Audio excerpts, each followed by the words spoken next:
So as a leader, there is nothing more important than setting your team or organization up for success. And even important, allowing teams to become more resilient to respond to crisis and change. So let's reimagine the story of 15 years of automation at Telstra and the journey to transform future ways of working and empowering high-performing distributed teams. Let me hand over to Bryce and Roy, who have been instrumental in enabling this journey. Over to you, Bryce. Thank you, Vishal. So my name is Bryce. I'm a group owner in Telstra, and I've got accountability for a range of automation, orchestration, and observability capabilities.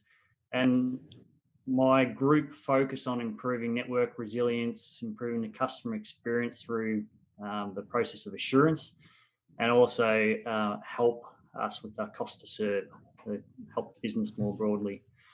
I've been at Telstra for about 6 years now. I started off my career as a civil engineer in transport, moved into economics and aviation, joined a large global management consulting firm called Booz Allen Hamilton.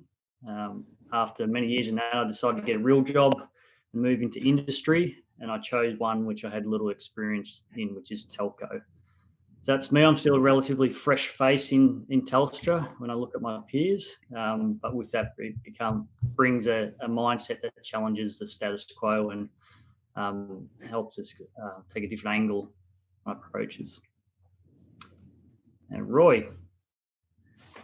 Hi, I'm Roy Partington. I work in Bryce's group, and my principal role is orchestration. So I lead a small team of developers. I guess the DevOps model comes to mind, where we are responsible for maintaining the platform and also very, very active in developing a lot of the new capability and solutions that comes out of Bryce's area. We always refer to Bryce as the Fisher King in terms of he's out there bringing in the catch, if you will, where our team proactively develop solutions for the broader Telstra business units. My background is a little different to Bryce's. I started off my early life as a diesel mechanic, so I've always been in that fix-it kind of mentality and sort of progressed through the early days of that trade. And sort of, I think 25 years ago, just happened to transition from a sales career post that mechanics era, and that led me into IT in terms of sales, and that was about 25 years ago, and I've been with Telstra now for 21 years coming up this year, so slightly different background, but nonetheless sort of set the scene for perhaps some of the things that you might see in the next 30 minutes. So thank you. Right, thanks, Roy. So Telstra is an iconic brand in Australia. It's the 12th largest company on the Australian Stock Exchange, with revenue of around $17 billion US per annum and an asset base of around $30 billion. It maintains an A-band credit rating, provides a range of services to consumer, small business, enterprise, government and wholesale customers. And we're roughly split between mobile and fixed services in the telecommunication type services.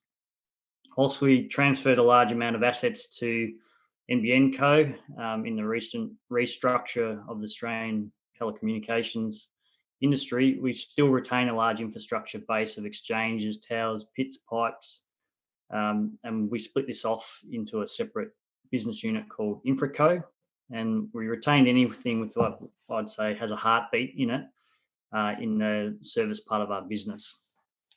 By 30th of June of this year, we completed about 80% of a 3-year transformation, which included a strong focus on digitalisation, and that's important for automation and orchestration. We continue to innovate as a company. We've made 5G accessible to over 75% of Australians where they live. We launched a loyalty program. It's probably one of the first for a telco, and we have 3.5 million customers in that program. That's about 20% of Australia's adult population. We launched an energy company. We navigated a significant structural change in the market. We've continued over the last 3 to 5 years to drive efficiencies and cost out of the business as we've seen prices for mobiles and fixed services drop in the market.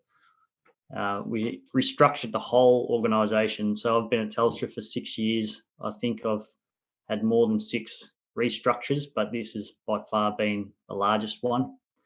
And as part of that, we adopted Agile at scale. So we now have 16 million of our roughly 25 million employees working in this Agile model. So you can see there's plenty of challenges to keep us on our toes. Add to this a challenge of scale. We're still a large business. The average human, I think I was reading the other day, is able to maintain around relationships with around 150 people. When you're working with 25,000 people in a business that size, all trying to make improvements, there's lots of opportunity for separate groups of people to work on similar capabilities without knowing what each other or other groups are doing. May all fit together at a strategic level and a cross-functional plan, but down at the working level where the action happens is easy to find a mix of some complementary work, some competing work, and a lot of effort goes into coordinating that. So this is a story that started with a challenge, and we've got that line in our title, "It can't be done." That was the challenge. And this story's been developing for 15 years. So before my time at Telstra, it started, and it continues to be written. And so let's get into this story. And Roy, let's get back to the beginning. So where we got the title from, "It Can't Be Done." What was the challenge? It's a good question, Bryce. 15 years ago, we had a developer vendor working in Telstra that had a challenge to create a change interface. So it was to automate the starting and stopping of changes within our then Remedy ARS5, I think it was. That was the version that we were back on way back then. And Telstra was quoted 6 months and $1.4 million to provide this interface into the Remedy system, where a site visit, so a technician that was visiting the site could start and stop the change via an SMS. So $1.4 million, 6 months. I thought, that seems a bit rich. And I'd just come back from a training course with BMC in Melbourne at the time, and we were starting to look at TrueSite. Well, it wasn't TrueSite Orchestrator back then, but we were starting to look at the Runbook Automation version 3 that BMC was offering. So that was the challenge. It took 6 days to build the platform, and also to build the automation that took the SMS records from a database. So the SMS system would insert a record that constituted the start of the change and the stop. And we simply monitored that database. So it was a simple SQL monitor, listening to the database tables, reading the data from the tables, and starting the change, and then stopping the change with a corresponding SMS. So 6 days to build a platform, and including the automation. So needless to say, I didn't get the leftover coinage. They wouldn't pay me the bonus. But that was the very start of our journey with orchestration. And that particular solution, 15 years on, it's still running today in production. So they still use that as a very quick way of starting and stopping the change. And I think it's actually now grown into using QR codes. So it's just a little bit more modern, but the original process flow is still there in the background, ticking away. So my rough estimate, that might be $10,000 to $20,000 of investment when you take into account time and infrastructure and probably add a bit. So it's a lot less than the 1.4 million, which was quoted. And Absolutely. You started, I think then you're doing probably 1,000 orchestrated workflows per month. Now we're running process. Yes, yeah. In that single process, Bryce, I think we kicked off around about 1,000 a month. So it was just the typical change site visit kind of activity. So we thought it was cool. However, today we're 32 million process flows per month. Quite a bit bigger. So how do you manage the load now? Tell us about the way you've set up the platform.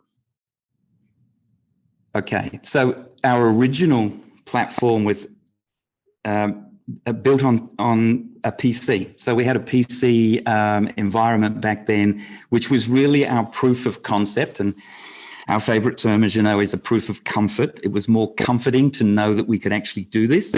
But today we have a high availability grid. So we've split the grid across 2 major data centers. We have 16 VMs, split 8 on each side of the grid.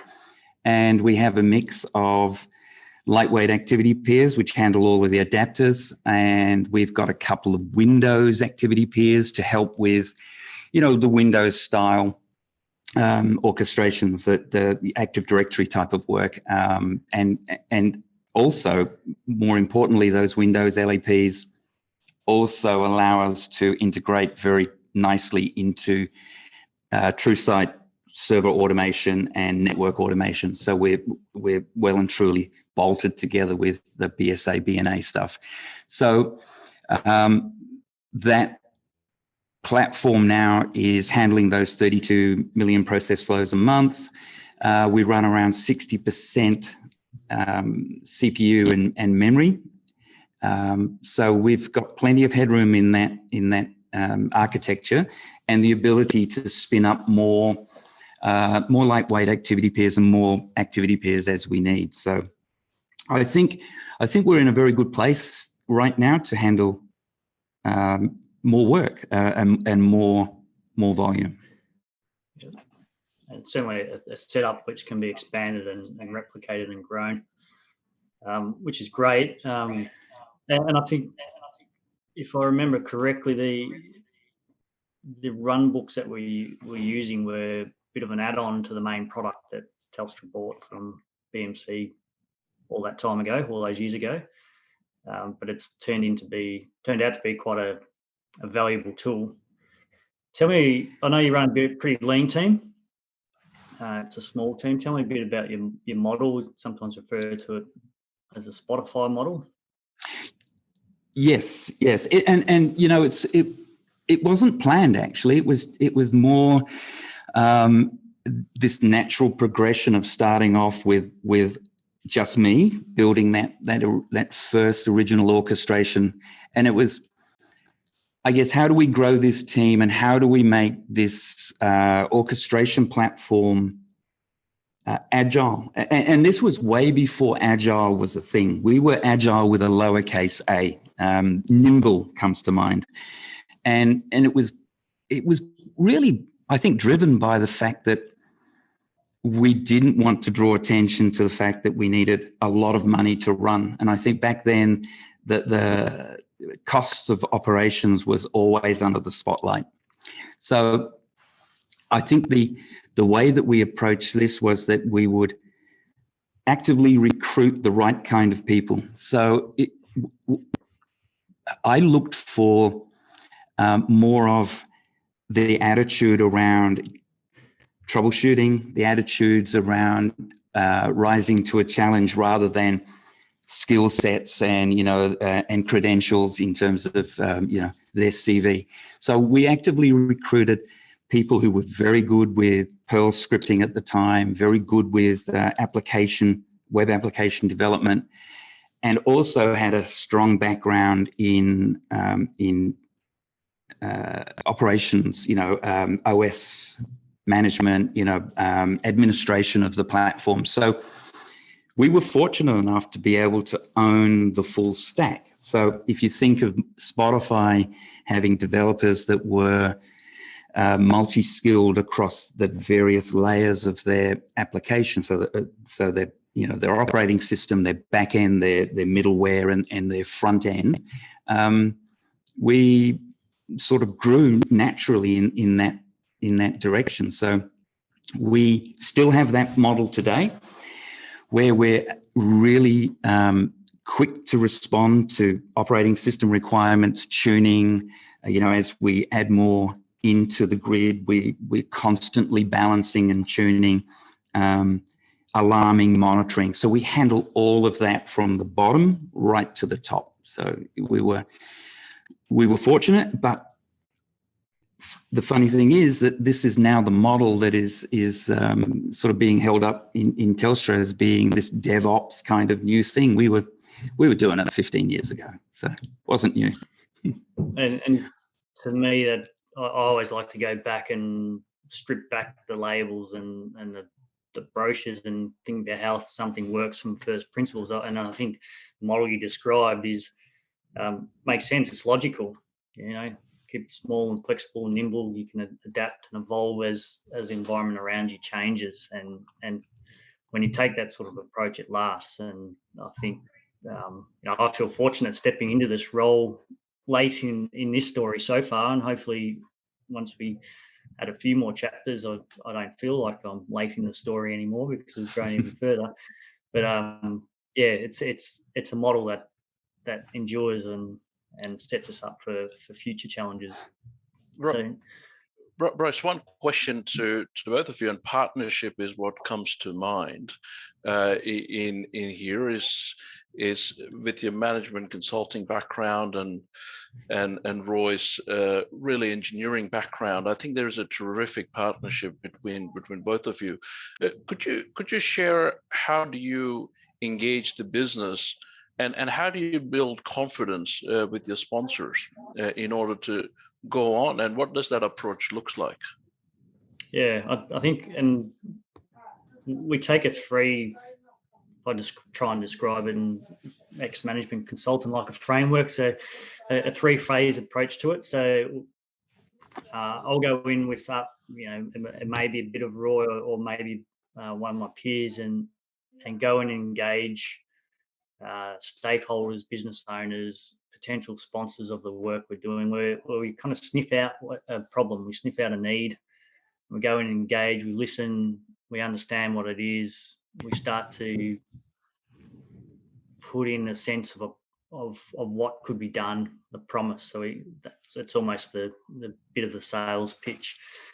And then once we've sort of opened that up a little bit, then we bring in someone like Roy and one of Roy's peers, Brent, is a really good complement. Brent focuses on automation, and they come in and look at it technically and start to lay out the options and the opportunities and the approaches that could be taken.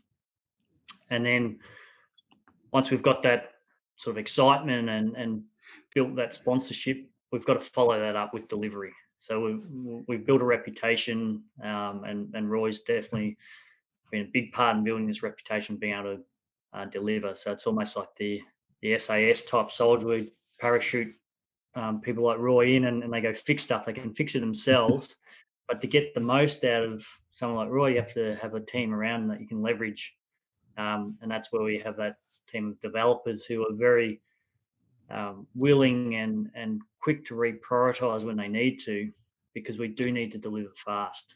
And we deliver that first benefit early. We're talking weeks, days and weeks, maybe months at most. And then your sponsors start to see what the value is, and it's hard because to me I've come from a original world where you have physical assets. You can touch and feel the things. Even in airlines, you can touch and feel the experience. In I suppose IT, it's still a bit abstract, but it's still giving that same sense. You can see the impact it's having. You can see the impact on the business. So follow your promise up quickly with delivery, and then that sets you up for the next one. So you kind of create that little wedge or that little hook, and then set up for the stream of work to follow after that. Hey, so I'm sure that this 15 years of journey hasn't been without bumps, and the partnership that both of you had. Can we learn something from it, Vince, in terms of what could go wrong? We've got a few of those further on if we want to come back to that. So there's quite a few learnings, and they're probably not in order, but they're the ones that spring to mind in terms of the things that could go wrong. So probably early days, Roy, and we still get it now. We have that challenge of, I haven't seen that. So you mentioned the run book. There's a new piece of software, new approach. Do you want to add a little bit to that sort of challenge that you're facing to time and time again, actually? Yeah, I think from day one we had this, that you can't do it. The platform, it's not robust enough, or it's not our traditional way of automating solutions. It just doesn't feel right. And a lot of that was actually brought about by the speed in which we were developing. And just your point before, Vishal, where you asked, about the partnership and this sort of symbiotic process that we've got is Bryce finds the problems. We know what we can do technically and capability-wise from our platform. So we're essentially going in, we're just troubleshooting. We're just putting out the fires. So knowing what we can do from a platform perspective was our sort of Achilles heel in the early days, because we were doing things too quick. I know it sounds crazy, but that's the approach that or the barriers that we were seeing. We weren't traditional IT. We didn't document upfront. We didn't spend 12 months with business analysts running around the place and clipboards and stopwatches and determining the design of an application. We were simply looking at a business process, that the connectivity and capability to systems that solution required, and just quickly pulling together that human process, and then we document. So that was one of the barriers that we had. So we were sort of ahead of the time and pushed a lot of traditional buttons, I guess, in the way that we did things. And I guess, Bryce, just flowing on, we were tackling big what used to be the domain of traditional IT, TIBCO messaging, getting into the messaging bus so that we could listen. I think we listened to something like 500 million TIBCO messages a month to drive some of our automation. So that's today. But back then it was, you can't do that. You're not a ticketing system. So why would you want to have access to the troubled ticketing corporate bus? It wasn't to ticket. It was just to simply get that important first bit, which was the trigger. And that's what we looked for.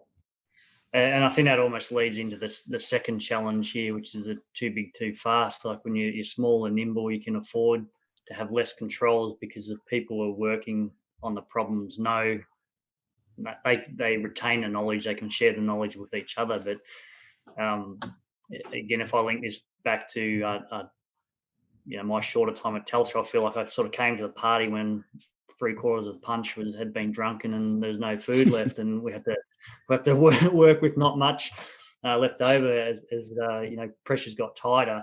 But tell me a bit about what I'll refer to them as the heady days, when it's too big, too fast, when there was a lot more funding and bigger team sizes. That presented its own challenges. It did indeed. So our small and nimble team were absorbed into a much larger network automation team that essentially came from the traditional telco transmission automation, where there were PSTN, all of the copper kind of kit that everyone specialized back then. So we were dealing with 20, 30-year veterans in that area, and we were the new kids on the block. So we were part of this bigger team that became a centralized automation center of excellence, if you will. And that was great. That gave us a little bit of comfort knowing that we were, playing with the big boys. But I think what happened then was the natural evolution from a one central development group demanding capital funds all the time. And we were talking big dollars back then to develop solutions, that it was starting to appear that, this is not the way to do things. So that big group, that amalgamation of all things automation in this space was starting to become, our downfall in terms of funding. Yeah. Funding was becoming hard to find as well. And you'd almost think we've set up this page to lead from one to the other, but the more I think about it, they do feed one challenge into the next, because you're often, when you get to that large scale and you're doing a lot of work, and sometimes the quality is not as good and the delivery is not as fast, you have to mop up a bit of that reputation later, which leads to the next one, is you have to be able to evolve. So times are different. And it probably leads to the next two, because we've had to evolve to meet changes in our environment in many ways. Two of them being, one, the organisational model. The last restructure changed the model from a business unit model to a functional model. So we now have to interact with a lot of people across a broader range of functions in the business. But also the IT landscape has changed. Often a lot of the automations or orchestrations, and we're going to come to why I keep hesitating between the two terms, is a lot of them were set up for legacy systems, but then the systems changed, but we want to make sure we could reuse what we'd already built and plug it into the new system. So, and that's probably goes back to one of the elements of the branding of our team, is that we can deliver today but build for tomorrow, so that we can meet the needs in the legacy systems, but also reuse that work and be ready for the next system that comes along, because there's always something new. So both the organisational and IT challenges or changes were challenges as well, which led to needing to be able to evolve. The last one, Roy, I might get you to talk a bit about always something new. So the number of times we come up to a different team, like Telstra is a big place. I think I still meet someone new every week almost. And they've got ideas on what orchestration is and what automation is, and they've got the product that they've seen provided by a different vendor, and that's the way to go. Talk to me a bit about the experience of how do you differentiate and address this problem? How do you differentiate between what is orchestration versus automation, and how do you handle or manage that situation when people go, well, no, I do orchestration? Yeah, it's a good point. I mean, it is a tough. It's tougher now than it was back 15 years ago, and to that point about the difference between orchestration and automation. 15 years ago, we were the cool kids on the block. We were the only team that could truly say we were orchestrating IT operations, business processes, where all of the other teams were pretty much in the automation space. And the way that I differentiate the two today is that if you are if you have a web service, for example, I'm just going to pick something random, a web service that stops or the web page, sort of fails in the middle of the night, you can automate a restart of that web service. That's pretty straightforward. I think that's pretty much an OS administrator's go-to. Script, restart, happy days. Clear out log files, done. That kind of stuff to me is an automation is a single task. It has one job and one job only. Orchestration is the layer across the top of those many single unit type tasks that are pulled together in the correct order at the right time with exceptions based on what the business process is. And I'll differentiate business process too. It's not order to activate. It's not give me more bandwidth in my mobile or give me a printer because I'm a new starter to the organization. It is IT operations work instruction. So if the process that we are about to orchestrate has a very detailed work instruction, it's consistent, and I put my 16-year-old work experience hat on, if I can follow it without somebody explaining it to me, we can build it very quickly. If we can't do that, and we can't define what's the trigger, what's the ignition switch that starts an automation or orchestration in this context, if we can't determine that, we'll just walk away. It's not something we want to do. We don't want to be an automation platform that's best handled by, Cisco managers, Windows managers, whatever it might be. We'll pull all of that together in that defined work instruction. So you ask 4 people today what orchestration is, and you'll get probably 8 or 9 answers. So it's hard. That's how I simplify it. Single task automation, business flow with a lot of different paths, multiple systems. That's orchestration for us. You mentioned something new, Bryce. I'd just add to that one is that I think the other way we mitigate that or manage that challenge is that you have to engage with other teams that are providing what could be perceived as the same service or capability. And, we've spent a fair bit of time engaging with network engineering teams recently who talk about a composite orchestrator. And a lot of people say, well, that's the same as what you do, isn't it? And I'm like, well, no, it's different. And it's just getting down to explaining. So an example, the composite orchestrator is about if a customer orders a service that they want to use, you need to orchestrate all the components that make up that service so you can provision that service and make it work. So it's a consumable service, whereas the orchestration that we're doing is more about what the operation the business would do, and across multiple systems. It's more closer to the business processes, but across systems as well. Yes. And I think it would probably make ourselves laugh a bit when recently we adopted making up new words, like we said we do orchestration, non-automation. So we started saying automation is what we're known for, because we bring both with different aspects of the group. We do, yep. Yeah, and I was just going to add, Vishal, just to finish off Bryce's point, that composite orchestration is now the new flavor. That is the words, they're the words that are confusing a lot of people in terms of what is orchestration.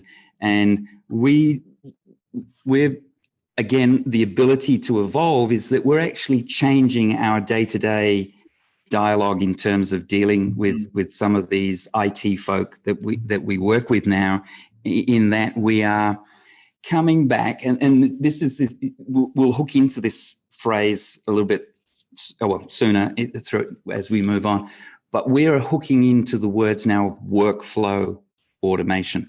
to try and differentiate what we do in this domain, this operations domain, and how we feed into that higher level composite orchestration or orchestrator of orchestrators, which is another term. Crazy. So guys, what's very clear is you both are very driven in terms of delivering, improving self-service and experience, solving cross-functional mission. And that sort of brings me to one of the things that both of you do terrific well is let's actually hear from some of your beneficiaries that actually are using the automation and delivering value to their tribes and their customers.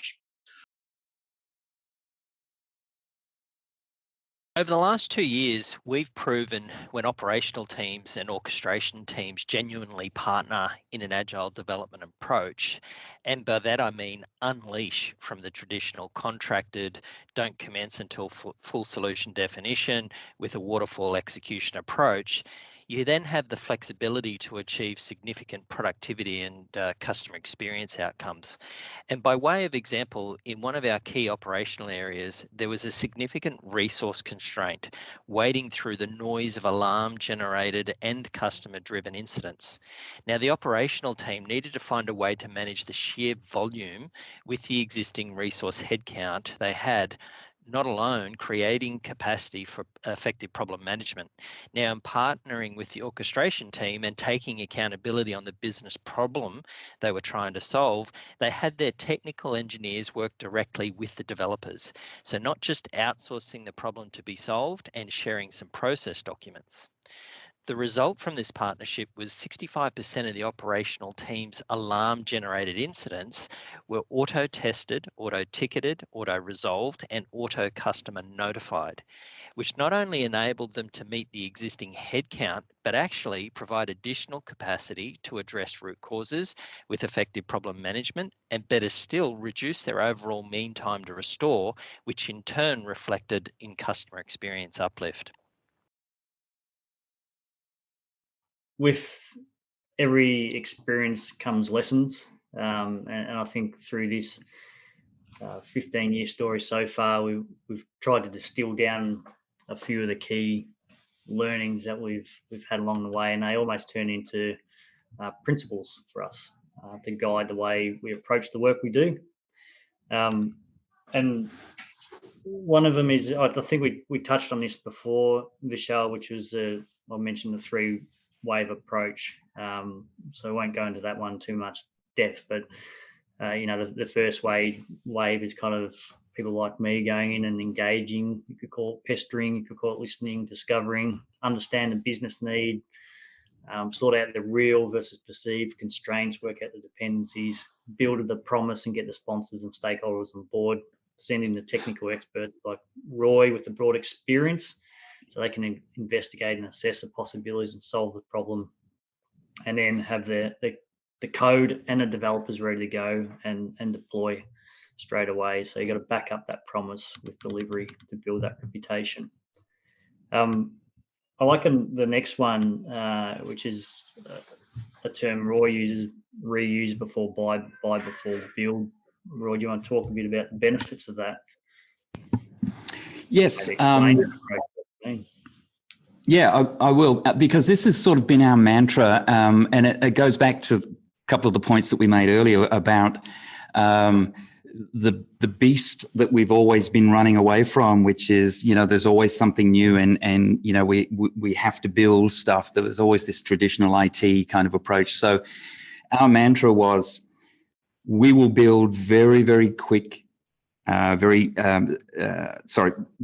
build in a very fast delivery time, but we'll build in a way that is very abstract. So we knew the value of developing a piece of capability or a tool. We call them tools, little widgets, and we knew the benefit of just build it once. Let's just make it as abstract as we can, and we'll reuse everything that we've built. So whether it's system capability or whether it's certain key processes outside of the traditional out-of-the-box stuff that came with TSO orchestration, but we will just build everything and reuse.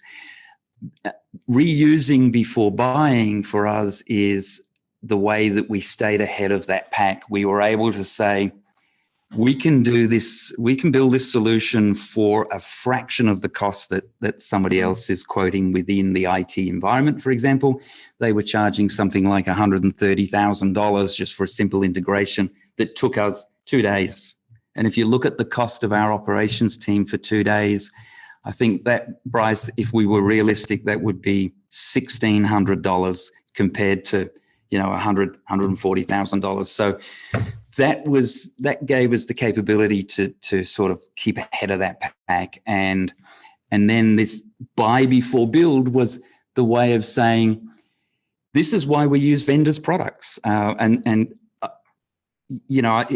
be the first one to cop a lot of flack from my peers and executives that I was once challenged on a video call to actually prove that I wasn't wearing a BMC t-shirt, because I had always been an advocate for, if I can get something off the shelf that works, that all I have to do is deal with configuration to tune it the way that I want to use it, why the hell wouldn't I do that? Why wouldn't I have vendor support, vendor R&D? They've got a lot more money than we have in terms of research and development. Why wouldn't I support buy before build? So that's always been the way that we've sort of set ourselves apart. Even though it was a bit risky, we sort of went out on the limb. And I think, Bryce, that comes to our next point, and I'll maybe throw back to you about working with the vendor going forward. Yeah, and I think I'll also adding to that buy before build. It's use what you've got first as well. Don't go down to the store and buy a new tool when you haven't used the tools that you've got in your shed to their fullest capability first. And that's often a challenge we come up against, is that groups within the company will see the list of capabilities on a new tool. Oh, we need all of that, and you actually realize you're only going to use 20% of it, and you've already got 20% of that plus probably 70% of the rest. So often the tools evolve fast, and the business is ready to absorb the new capabilities. So Roy mentioned working with the vendors. So this is sort of comes in a number of fronts. So often the types of people we attract into our team are problem solvers. So they naturally want to bring in a problem and solve it. But what they often forget to do is that doesn't have to be their own problem to solve by themselves. We can solve it by bringing in other teams within the business and sharing the burden of that problem with them. We can also solve it by leaning on the vendor as well, and tapping into their expertise and knowledge to help us solve a problem. So working closely with the vendors, and in this case BMC has provided us a lot of support, and we're entering into this phase where we're partnering on developing a new set of capability. So this is how our journey will continue. So we're into the next phase or the next chapters of this story, where we're looking at what's the next evolution of the orchestration capability. And one need that we've seen is, when I look across Telstra, there's probably 15 to 20 different automation and orchestration tools available for use and being used by different parts of the business. Where I see the opportunity is that is bringing it together so that we can make them available to a broader set of users, so that someone can come into a single place, if we say like a marketplace, and can see what's available, understand how it's being used. We can monitor the performance of the automations and use orchestration to coordinate and tap in the different ones that are available now, reuse, and that gives a broader set of people a better understanding and more informed choices, and it avoids that situation where you kind of go with what you know, or often think about, if you're in your neighbourhood, you know what's over the fence left and right, but you don't know what's 3 or 4 streets away very well. What we're trying to do here in our next evolution is build that marketplace so we can see everything that's available and make it accessible for people to come in and choose. And it can be different layers of skills. I think, Roy, we're working on almost a 3-tier skill system where you got your basic no-code, low-code type users. It could be say a network engineer or operation support team, and they just want to be able to automate some of the work they do. But then the next layer comes in and go, oh, well, if they've automated theirs, this other team's automated theirs, and start looking along a longer process that spans multiple functions. How do we orchestrate that? So you get your next tier of developers, and they also build that library of actions that can be drawn upon and reused. Then the top tier of that retain most knowledge are the ones that administer the platform, keep pushing the boundaries on what can be done next. They're the thought leaders, and they're the people who validate the coding of others. They're the one that provide guidance as well and coaching. So building that capability in terms of skills of people, making a platform that makes it easier to access all the available capability you have in the business. And then the third part of our sort of challenge is shifting to a true proactive assurance process. That's what we focus a lot in assurance. So orchestrating end-to-end workflows from a customer, or us detecting an issue on a customer's service, to triggering a set of diagnostic tools, raising tickets internally to get things fixed, managing the communications with the customer, maybe a field going out to a ticket to do a physical fix in field or on site, and then resolving that issue. Might be reconfiguring a service, may require the customer to do something at their end. So coordinating all of that in an automated, proactive sense, and that takes a fair bit of shift in the business, not just the technical capability. So that's where we're heading. And I suppose adding to that, Roy, on the last point of further integration, if you want to talk about some of what's in your mind in terms of what else do we integrate with? Yeah, thanks, Bryce. Yes, some of the things that we're working on now, and this is tying into working with the vendor as well. So we're looking at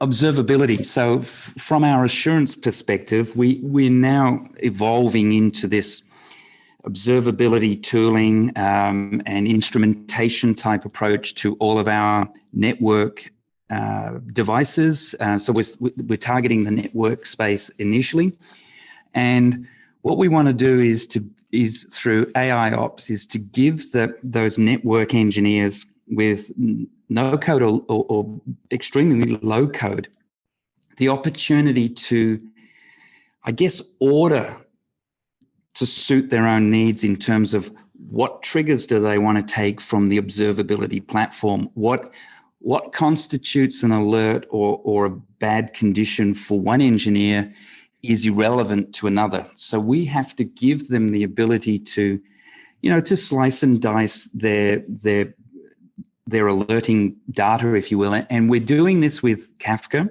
and we're adding KSQL DB and KSQL capability between observability and AI ops. So that's what we're doing in-house. We're trying to give a very easy way for the operations teams to actually order what they want very easily in terms of alarming, that will then drive those actionable events that Bryce was leading to, and then the actions out of the libraries to actually do something with that event. So the integration between observability, Kafka buses, and AI ops I think is exciting, because it's almost like the end of the hard slog for us. It's now where we've got the platform built almost to the point where it's now being self-run by the community. So I think that's going to be a good 12, 18 months challenge, Bryce, I think, to get the capability, and look, it's only software. I think we'll be able to do that. But it's the mentality, the shift in the mental approach of the operations teams, sort of allowing themselves to get in and drive their own business, rather than looking to groups and to other teams to build. And just on the point, Bryce, that you made earlier about the 3 layers of skill expertise, if you will, AI ops, that is the piece that we're pitching to the majority of the operations teams, the people that don't code. But on the other hand, we're expanding the TrueSight orchestration family, if you will, under our group, to be able to do their own orchestration development. So we're providing the tool sets, we're providing the training and the governance around that development. And we have several sandpit grids that they tend to develop in. So each of the key areas, like network engineering, has their own team, and we load that up with the right content and the right adapters. And it's a bit sort of military spec. They build what they want. That's all they need to do. And then we manage the migration of those modules and the activation within the production grid. So it's working quite well. It's been a bit of a journey, and it's proving to bear some fruit right now. So, yeah, we're looking forward to it. And I might just pick up on one thread to finish off this session, which is you mentioned about giving capability to others, and I think it's one of the principles or learnings we didn't cover on an earlier slide, which is build for others. I think there's 2 aspects of this. One is making sure that the business is ready for the solution that you can provide, and ready for the capabilities you can provide to them.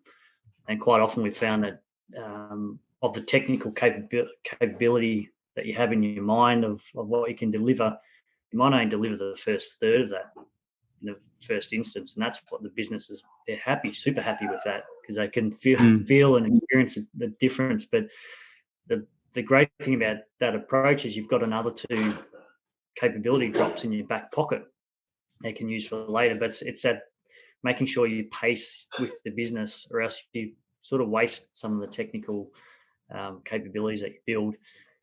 And the second one is making something that we can walk away from at a point in time, or actually any point in time, that will endure.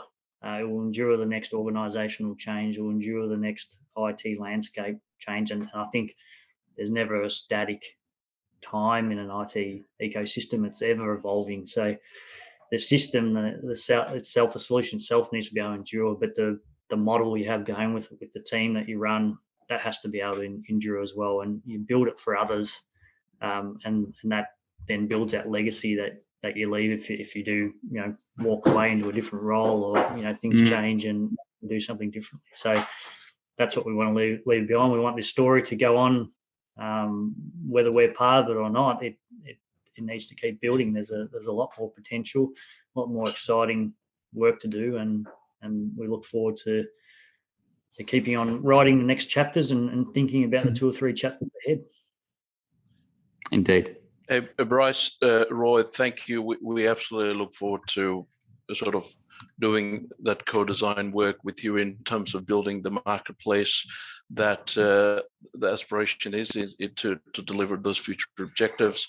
One thing I have to share, that your customer obsession the way you operate, the way you partner amongst yourself to actually deliver on those ambitions is absolutely magical. And thank you for sharing your story and being the change to actually support your future objectives. So thank you. Pleasure. Thank you.